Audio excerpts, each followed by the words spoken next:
Before the Seinfeld, though, you were on Pretty Woman, and I know you before, and you got recognized for that role in a different way, yeah, right? In a different way. Yeah, slightly different way. Yeah. I was not. I would get spotted by women on the streets of New York from a block away, and that evil. I was Satan, and they'd come up and have things to say. I'd get smacked every now and then. There are a lot of evil roles out there, but your guy was super douchey. He was very douchey, Yes. and you have to credit Gary Marshall for that because I've told this story before, but Pretty Woman was kind of cobbled together on the fly. There was a script, but the script was much darker, and they hired Gary Marshall, who is not a dark guy.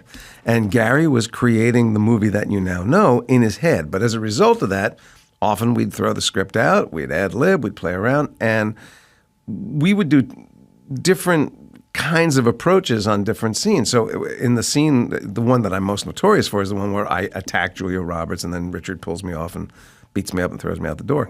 But we did a version of that scene where she beat the hell out of me. I mean, we did funny, we did slimy, we did gradations. And so Gary went into the editing room and cobbled together the performance, I guess his impression of me. Well, they couldn't use the scene where Julia Roberts beat the shit out of you because you had a boner the entire time. And so I remember Gary saying on a podcast that was unusable. They couldn't get around. They didn't have It wasn't CGI. about. It was about Hector Elizondo.